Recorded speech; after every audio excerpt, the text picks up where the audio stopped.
Hi. So I'm Nene, and I'm recording this because my past attempts did not come out so well. The sound wasn't right, and so it's causing me to start over pretty late in the game, but I figure it's good information to share, so I'm going to share it. I've been on this kind of weight loss journey forever, my whole life. I've been dealing with my weight. I mean, from 10 years old on. So food and weight has always been an issue for me. My life has been filled with a lot of different things that have led me to where I am. And part of the process has been to come up to the idea of weight loss surgery. And I've thought about it a couple times in my life. In 2003, 2009, and 10, and now. And the other times that I thought about it, I always kind of, thought about it and tinkered with it, but then would come away with, I love food too much, or, um, you know, I'm fine with who I am and what I am and, what I weigh and all those things. Confidence, building like statements or whatever, I statements. And while on some level they were true, on some level they weren't. Anyway, I've gotten to the point where I'm ready for that, and I've decided to take that step. And I've taken it. I've jumped off the cliff, and I am tired, but I'm happy. I'm happy that I've done it, and I'm going forward. So we'll see what happens. There's kind of a lot of reasons why this surgery is right for me. One is my health. I'm 39 years old and I really want to have a baby. So those two things are really linked, my health and being able to get pregnant, hopefully in a year or so, maybe 2 years, depending on my surgery and the outcome. Um, and if not pregnant, adopt or what have you, I still want to be healthy for my, inevitable baby. So that's important to me. Something else that's a little bit more on the vanity side, which to me is kind of a difficult topic, but um, my skin, you can tell there's a lot of skin issues that I have. And basically, because of my weight, I have extra hair and it comes out on my face and it's really sucky, but it's like several layers of crappiness. So there's the hair issue, and then I have light skin, so my light skin shows that. Then also I have sensitive skin, so if I wax or pluck, I break out and I get ingrown hairs and it's all kinds of fun. So it's not a party that I like to go to, but it happens all the time, and you know, I'm hoping that changes. So that's not a guarantee, but that's a hope of mine. What else? I started this process, like I said, in July. And in July, I met with a surgeon and, went through seminars, went through support groups, and, informational sessions, and then started with all the exams and tests that you have, which were blood tests and chest x-ray, EKG, an echocardiogram, an endoscopy, which is the test where they stick something down your throat while you're asleep, um, and the stress test you have to do as well. And I had a stress echo because my knees are really bad, and I couldn't run on the treadmill. I could walk on the treadmill, but I couldn't run, so they had to inject me with something to make my heart race. It didn't hurt, just FYI, it didn't hurt, but it's not, there's a lot of tests. And then you have to have a psych evaluation done, which no problem because, I got a lot of crazy going on in me. So it was easy to get. A couple of things that I've noticed is one, this is not, a lot of people, I've heard people say, oh, you're taking the easy way out, which, fuck you, but, it's not the easy way out at all. It's actually more challenging than I ever could have imagined. I think about food more than I ever have, which to me is kind of asinine because I thought I was getting away from that, but no, I'm not. I think about food, I think about calories, protein, fat all day long. Like, what am I putting in my mouth, and what is it going to cost me? Um, what I think about too is what I can't have all day long. What I can't have, and it's kind of a not a nice place to be when you think in like a negative all day, but it's turning out into a positive. So that's weird. But I think about what I can't have all the time, and I think about what I won't be able to have after surgery. And I don't know if it's punitive, and I don't know if it's, you know, a good thing or a good way to do it, but that's just what happens. I kind of have a lot of negative self-talk, so I'm going with it. And then it's expensive. This shit is expensive. I mean, the co-pays on all of these tests, the co-pays on every time you see your surgeon, or go to some sort of informational, well, the informationals and the support groups are free, but I mean, it's ridiculous, let alone gas that, takes you to all these appointments, let alone the protein shakes and powder and the protein drinks and all the, non-sugar added organic crap that you have to buy is all expensive stuff. So, I mean, be prepared. It's very expensive, almost prohibitively so, because, I mean, I've spent hundreds of dollars this year, just since July. I met my yearly maximum about 3 weeks ago, which my yearly maximum is $2,500, and I met that 3 weeks ago from July. So, I mean, it's insane. I mean, granted, everything now is covered at 100%, and I have really good insurance, hopefully through the end of the year, but, I mean, it that's a lot of money. It's a lot of money that I didn't expect, and I don't know why, but I just didn't think about it. So there's that. Um, this process has been scary. I went to the first surgeon, and over time came to realize that he was not right for me. He was more like a surgery farm kind of guy with a God complex bigger than his entire body. I mean, he was the epitome of God complex. He had no bedside manner. His staff, his office, everything about him was just not right. And it took a while before I was able to stand up for myself and say, you know what? No, I'm not dealing with you, because I don't want to risk my life. And so with that, I think there's certain things you should look for. Couple of red flags for me. His dietitian, they had something called a group family meeting where you meet with the dietitian and you bring your family members. So I brought two of my friends with me, and I had met with her once before, and when I met with her one-on-one, it was very uncomfortable. She treated me like she was disgusted by me. Like, oh, I don't like fat people, kind of disgusted, which is kind of random because it was a, weight loss clinic. So, in my life I've dealt with it before. I've kind of come across people who treat you wrong because you're fat, you're black, you're a lesbian, whatever, crazy, who knows. So I'm just kind of used to it. So I just, let it go. I didn't really concentrate too much on it. But so I go in with my friends, and she calls my name, and we go. She does not introduce herself to my friends at all.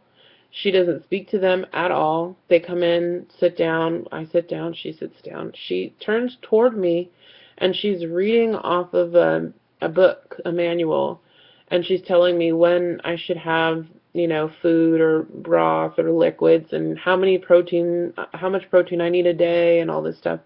Pre-surgery, post-surgery, this many weeks, blah, blah, blah. And she's going through it so quickly, and as if she can't get rid of me fast enough. And I stop her and I say, oh, by the way, these are my friends, and she was like, oh, hi, and then moved on. Like, nobody was sitting there. It was the rudest thing I've seen in a long time. So, that was one red flag. Another red flag came when I approached the surgeon and I said, I need to know what type of pain medication I'm going to go home with. And I had a good reason. I have an addiction history, and because of that, I have a higher tolerance for pain medication. And I like my doctors to know that up front because I don't want to be in the hospital in pain. And because, I didn't mention things ahead of time, you look down at my chart and you see addiction history, and you're like, oh no, you're drug seeking. I can't give you anything, but I'm in pain. No, I'd rather just be upfront about it and we talk about it and that's it. Well, he lost his shit when I mentioned it and was just outlandish. He was just, it was just over the top, um, you know, reaction. It was just an over the top, unnecessary, like, oh, you're gonna want medication from me for 5 years. And I'm like, what are you talking about? Like, dude, give me 3 days worth. I'm not asking for the moon. And it was just ridiculous. And then, so that day that happened, he'd left the room, and I was in the room with my friend, and I started crying. And I cry when I'm mad, I cry when I'm pissed off, and I cry when I'm, like, uncomfortable. So he comes in the room and he says, oh, you're crying, you're not ready for surgery, you can't cry. I was like, what planet are you from? So he said, okay, you're not ready, so my surgery was the following week. So I was like, what are you talking about? This is Thursday, my surgery was supposed to be on a Wednesday the following week. He's like, we need to have another meeting, so you need to come back on Monday and with your family, and we'll talk then. Okay, fine. So we go to another one of his offices, and we meet him, and that day he says, okay, well, we can have it as long as you get your echo finished by, you know, the next day, I think it was. And, we all say okay, and we leave, and then find out from the insurance company and the place that does the echocardiogram how we could work it out, and everyone's on the same page. So I go back to his office and I talk to him, and I say, hey, this is what we came up with. Is this cool? And he was like, oh yeah, no, we're not going to have surgery. And I'm like, what do you mean? He was like, well, we'll have it. We're just not going to have it next week. And I'm like, we're not going to have it at all. I just, I can't even deal with your changes. I can't, stand the fact that he was so up and down. He couldn't, keep anything straight. And then on top of that, he had booked me as the sixth surgery that day. And I just felt like there's something wrong with that. I don't want somebody like hands in me that I don't trust and that I feel kind of, you know, like, do they feel disgusted by me? Like, I don't want someone cutting into me that feels that way. That's really uncomfortable. So I left his practice and I found a new surgeon who I love, and he is awesome. He also is a surgeon, so I think there's some kind of God complex rule about them. I mean, this guy isn't nowhere near, I think he's more confident. We'll just call it that. But, he was kind of appalled at the things that I told him, as were his office staff, which I found very reassuring. They were all just, like, horrified at the story that I told, and they've been nothing but nice ever since I switched to their office. The surgeon said that he does 2 surgeries a day, maybe 3, and he couldn't remember the last time he did 3. He says that rushing this surgery is the most ridiculous thing that you could do. It's risky, it's dangerous, and you need to be, very careful as you're doing the surgery. You can't be rushing.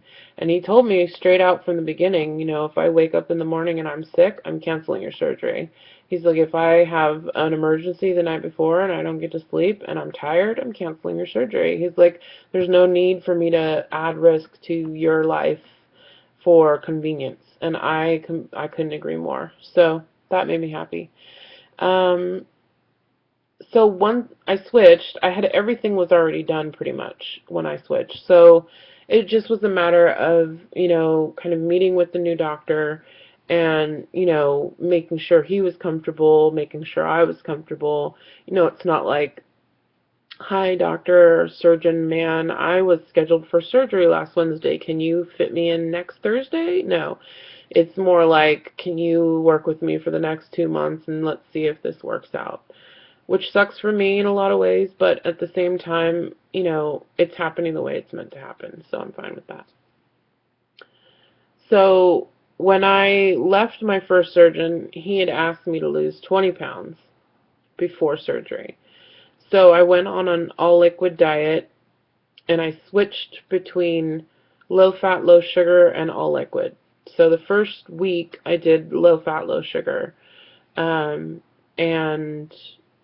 then the next 3 weeks I did all-liquid, and I lost 20 pounds. So by the time, or that was at the end. So by the time I switched to the new doctor, I had lost 20 pounds. So I started at 378 and I got down to 358 by the time I was with the new surgeon. So the new surgeon says, okay, well, I want you to lose 30 pounds. And I'm like, in addition to what I've already lost, like, it really was defeating because I felt like I'm not even getting credit for what I've done. And that 20 pounds was freaking hard work. So I'm like, all right, I can do it, no problem. So I go in for my next appointment, and I had gone 6 weeks on liquid, and at that point it was too much. So I needed to switch back to low fat, low sugar because I just needed food. And it didn't result, the results weren't the same. I lost 10 pounds instead of 20. So, I went in there and he talked to him about it, and he said, it's fine, just, keep up the good work. So I had 30 pounds, 40 pounds total to lose, and I think I might have said 30, but he said 40. So then I lost 10, and I had 30 to go. Well, I didn't lose 30 pounds. There were a lot of reasons why. So it's been 3 weeks. I'm going in to see the surgeon tomorrow. My scheduled surgery is November 13th, which is next Wednesday. And I have not lost 30 pounds. I did find out this evening that I lost 10 additional pounds. So altogether, I started out at 378, and now I'm 338, 339. So that was kind of a surprise. I didn't think I'd lost another 10 pounds. So I'm pretty happy about that because I'm like, oh, anything's better than nothing. So anyway, and this is really jumbled, but it's the best that I can do. So the last 3 weeks, I've been trying to get that 30 pounds off, and it has been going nowhere because I had to back off my exercise routine. I pulled a muscle in my thigh, my right thigh, and I have really bad knees, really bad arthritis. And so once I pulled that muscle, it started to dislocate my kneecaps every time I moved or walked. So, I mean, I was doing water aerobics and the kneecap popped. So they told me, stop the water aerobics and slow down. And I had a soft brace they gave me, and they ordered a hard brace for my right leg. So during the last 3 weeks, I've definitely slowed down. I was doing the gym for half an hour on the bike. I was doing water aerobics for 45 minutes, and I'd swim for an hour. Or if I would swim just for an hour and a half on my own, around that. I mean, sometimes it would be 40 minutes, sometimes it would be 30 on really bad days. So, it's kind of, there was a big range, but I was doing something. And then I started working out with a trainer in October, and that's been really, really wonderful. He's really great. I recommend him. Going Vertical, Alex Van Dyke, Sacramento. You should look into him. Anyway, so the working out in the gym I stuck with. Working out with Alex I stuck with because it was very, specific, and even though my legs were bad, I could still work on my upper body, and after surgery, there's the skin issue, which is the excess skin from all the extra weight. So I wanted to work on my arms, specifically my whatever this is. I wanted to lose some of this fat and tighten it up with muscle so that I could have less skin issues. And I've done that. I've done really well. I've lost a lot of inches. I just measured myself the other day, and I've lost 4 inches off my bust, and I've lost 3 inches off my hips, and 4 inches off my thighs. I've gained in my waist, which I'm like, what are you talking about? I've gained in my calves, and my arms have stayed the same. So, muscle, fat loss, whatever, it all shifts. I don't know.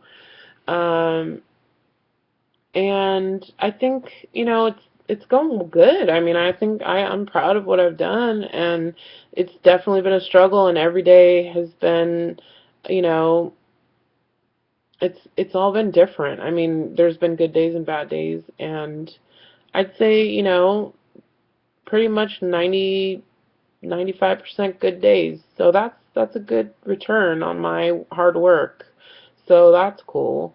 Um, I think I've, I look at this process as not like A to B. It's not like a straight finish line. There's a lot of curves. So if you're thinking about this process, or if you know someone who is, deep breaths, because it's not going to be, if you have expectations, you're going to get disappointed. It's better, I think, to go through with the knowledge that anything can happen. You can be right before your surgery. You can be 5 days from surgery and have it taken away from you. I can go into my surgeon's office tomorrow and say, I lost another 10 pounds, but I didn't hit that 30 that you asked me to hit. And he could say, I'm not doing your surgery. And that's actually right now my biggest fear. That's causing me literally to have chest pain because of anxiety. I mean, it's, you're kind of at the mercy of a surgeon. And it's not without reason. I mean, this can kill you. I'm 339 pounds. That's a lot of weight. And, he wants me to lose the weight prior to surgery because it will shrink your liver. And the liver covers the area where they have to operate. So anything that you can do prior to surgery as far as weight loss helps the surgeon. And the more he can see, the better. So I don't want him going in there trying to cut me and my liver's in the way or whatever. And, I want to lose as much weight as possible. So if I can lose, 10 more pounds, great. If I can lose 3 more pounds by next week, great, And I know I can. But there were two things that got in my way. One was the knees, and the other was medication that my psychiatrist gave me. Was one that actually caused you to be freaking starving. So for the last 3 weeks, I have been uncontrollably hungry. Bad timing. Very bad timing. So he has taken me off of it, and for the last 2, 3 days, I've definitely not been as hungry. So that's helped, because I think that would hurt my brain to have had surgery with that medication on board, and then, be like, okay, I had surgery, and I have, an ounce of a pouch, and now I'm starving. That was stuck. So I'm glad we figured that out now.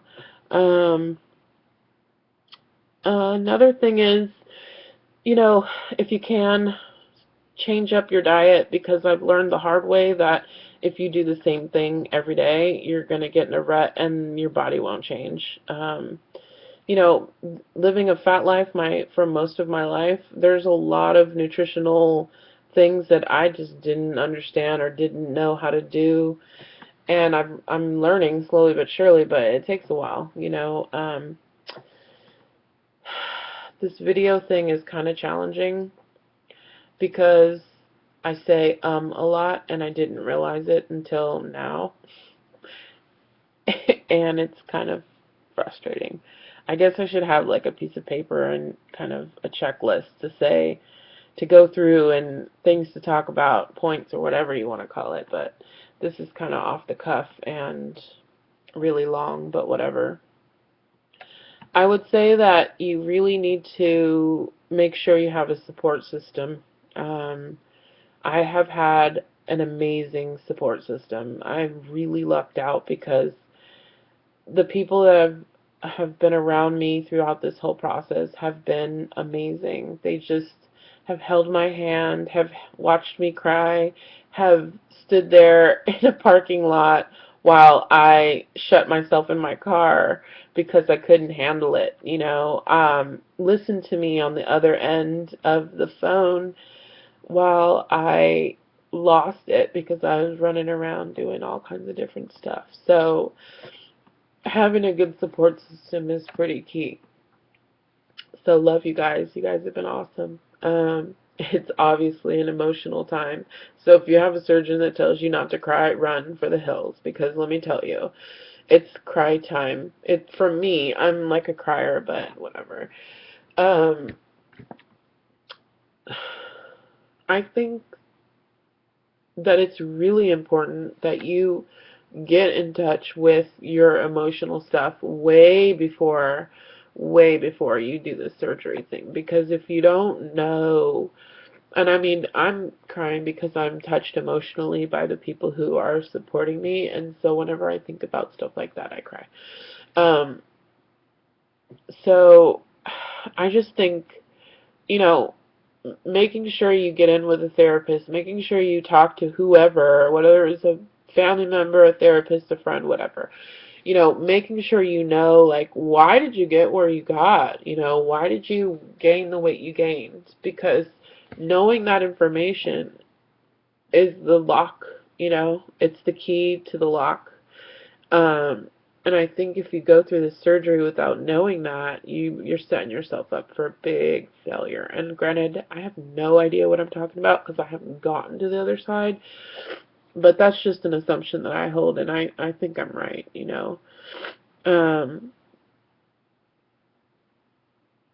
it's a very emotional journey, dealing with fat and dealing with weight and society's perception of fat and weight, and dealing, feeling isolated and, mistreated a lot and looked at and stared at, and all those things add up. They're not just, you know, they don't just go away. So you have to process it and you have to go through it in order to face it, to face like how you feel about it, how you feel about being fat, how you feel about missing out on, I don't know, lots of stuff because of your fat. I mean, I like I said, I love myself and I'm confident, and I love my body. I would really love it if it wasn't this big, probably, but I mean, on some level that's true, but on most levels it's not. Because, I mean, I can't go horseback riding. That's the other reason that I want to do this. I mean, that's not a reason. It's just kind of a bonus. But I love riding horses, and I haven't been able to do that for years. So trust me when I say, as soon as I get to the level where it's okay to do it, I'm getting on a horse, and I'm going to love it and celebrate it. Um, but, I'm 39, so it's like, well, why'd you wait till you're 39? You missed out on blah, blah, blah, blah, blah. Well, I wasn't ready till I was 39. That's just how it is. That's just what it is. You can't really dictate when you're going to figure shit out. I'm smart, but damn, shit happens. So, um, sorry, I'm wiping my nose, but whatever. I think that's pretty much it. I've taken before pictures. I think that's important to do. I've heard a lot of people say that, if you don't have some sort of documented history, like, photo journal, photo history, or video history of your process, you would not recognize your own transition, your own transformation. Um, my own therapist and other people's videos that I've seen have all said the same, that people will say, like, they've walked in front of a glass building or something, or they, walked by a mirror and saw the reflection of themselves and thought it was somebody else, which to me is mind-boggling. But I could see it happening, and a lot of people talk about it. So this is partially why I'm doing the video. Partially for that, but also because I think sharing the story is important. I don't think we talk about weight in a healthy way in our society. I think people who are fat are pushed to the corner and made fun of and, ignored. And, weight is a big problem in our country. And, people who are fat have, needs. I wonder why, you look at people who have other weight issues like anorexia or bulimia. There's programs and there's hospitals and there's stuff out there for people who have those issues. But when you look at food addiction, not so much, and it is an addiction. Trust me, it's an addiction. It's just as hard as quitting drugs. It's just as hard as quitting smoking. It's everywhere. My mom made a really good point the other day. She said, I can't imagine how hard it is for you to be doing this when everywhere you drive there is somewhere to eat. There's somewhere to go where somebody's gonna serve you poor choices in nutrition. There's a drive-through every other corner, and let's just kick that to the side and talk about the grocery store. You go to the grocery store, and I swear to you, I've never been so freaking disgusted, because everything that says, oh, it's good for you, or, healthy, or whatever, no, it's not true. Aspartame makes you hungry. That's what they put in diet soda. Okay, how wrong is that? Who knew? I was drinking diet soda for years and thought I was doing, a good thing. No, you're not. You're hurting yourself. You're hurting any opportunity to try not to eat as much or to decrease what you're eating. You're killing your chances. Caffeine makes you hungry. I didn't know that. What else? A lot of things that are marketed for people, to eat less, reduce fat, whatever those things are, they're not accurate, and I didn't know that. The things that I ate, holy crap, when I started looking at calories and fat grams and protein, especially the calories and the fat, okay, there's a lot of calories and fat and things. And the things that I mean, like, sandwich from Jack in the Box was like, I don't know, 1,200 calories. That's almost enough calories for an entire day for someone of average height and weight. A whole day for one sandwich. I mean, don't get me started on Starbucks, because I was drinking those like it was no big deal, and they're thousands of calories, 1,200, 1,300 calories or more. And now I drink a non-fat grande latte with Splenda in it, or a tea, something like that. So I mean, it's a night and day type of thing. I'm continuing to ramble. I'm going to stop here for tonight. Um, I'm just going to stop here because tomorrow's the day. Tomorrow I go in to see my surgeon, and he's going to tell me if I get to go forward or not. He's going to say, you did it or you didn't do it. And I'm going to say yay or nay. Woohoo. Hopefully it happens. And I will come back and make another video tomorrow and let you know the outcome.